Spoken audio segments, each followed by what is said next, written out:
On quitte Fès au centre-est du Maroc, la ville impériale, direction Casablanca et Rabat. Plus que quelques centaines de kilomètres à parcourir ici au Maroc avant de préparer la voiture pour la mettre sur le bateau direction les États-Unis pour la suite de l'aventure d'Icar. On a fait quelques semaines ici au Maroc et on a pu le remarquer, il a fait très très chaud dans l'habitacle. Oui, alors on a fait environ 1000 km au Maroc à faire des zigzags pour aller visiter des projets, pour tester la voiture dans les montagnes, dans les plaines, dans le sable. Et effectivement, plusieurs fois, la température est montée au-dessus de 40 degrés dans l'habitacle. En ce moment même, il fait encore 37 degrés, donc beaucoup de chaleur. Sans oublier la chaleur des gens. La chaleur des gens qui va avec au Maroc. Donc on a dormi pratiquement, à l'exception d'une nuit, toutes les nuits chez l'habitant. Même simplement en s'arrêtant au bord de la route pour changer une batterie, pour faire une petite retouche sur la voiture. Souvent les gens s'arrêtent, nous demandent si tout va bien et la plupart du temps nous proposent de loger chez eux. Donc simplement sans aller demander, ça vient tout seul et on a été invité tous les soirs chez l'habitant. Ce qui a posé quelques problèmes avec l'éolienne justement. Exactement, donc si vous regardez le site internet vous verrez qu'il n'y a que quelques kilowattheures qui ont été produits. Malgré tout, il y a beaucoup de vent au Maroc. Le problème, c'est que la journée, on roule. Et la nuit, si on dort chez l'habitant, la voiture est dans un parking. Donc l'éolienne ne peut pas produire. On a déjà eu ce souci en Tunisie. Ce qui fait que ce n'est pas un problème technique, même si l'éolienne fonctionne bien maintenant. C'est simplement qu'on n'a pas l'opportunité de monter l'éolienne. Parce qu'on n'a ni l'emplacement, ni la disponibilité pour le faire. Donc du coup, elle ne produit rien. Ici au Maroc, on a fait quelques semaines, on a enchaîné les rendez-vous dans les ministères, on a visité des écoles d'ingénieurs, on a pu se rendre compte de la volonté politique de projets ambitieux au niveau des énergies, particulièrement des énergies renouvelables.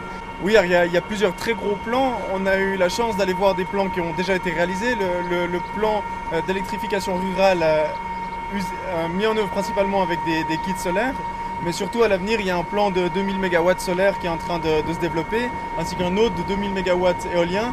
C'est énorme, c'est environ 1000 fois plus que l'éolienne qu'on a à Doréna dans le Valais. Donc c'est vraiment des plans qui sont très très gros. C'est prévu pour 2015 et 2020, donc beaucoup d'ambition pour le Maroc. Sur le continent africain, la TWAIC a parcouru à peu près 1000 km. On a fait à peu près 1500 km entre l'Italie et le continent africain. Des conditions pas toujours faciles, on l'a dit, la chaleur, la route, le goudron. Et finalement, la voiture, elle a des capacités qu'on avait un peu surestimées.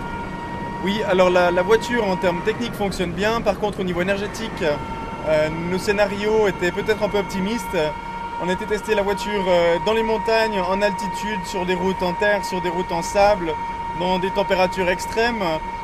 On se rend compte que le matériel tient, la mécanique tient le coup, tout fonctionne bien, mais malgré ça, les rendements sont moins bons que prévu. Résultat, c'est difficile de faire plus que 100 km par jour. L'objectif était d'arriver à faire 150 km par jour, donc on est en train de réfléchir pour la suite. Pourtant, il reste encore 38 500 km qui sont planifiés dans le reste du voyage. Est-ce que ça reste réaliste ?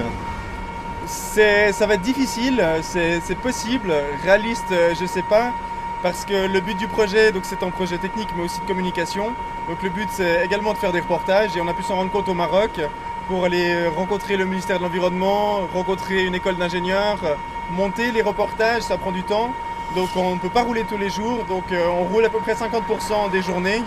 Donc les problèmes techniques, énergétiques plutôt, ainsi que le temps que nous prennent les reportages, c'est vraiment difficile de réaliser les kilomètres. Donc je mise plutôt sur un 30 000 km qu'en 38 000 km.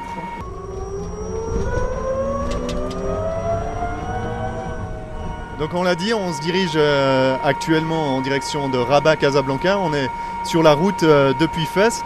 Dans quelques jours, la TWAIC va être préparée pour monter sur le ferry. Donc encore beaucoup de problèmes de matériaux, des problèmes techniques à régler sur la voiture avant de partir. Marc, est-ce que tu as déjà la tête aux États-Unis ou c'est un peu tôt ?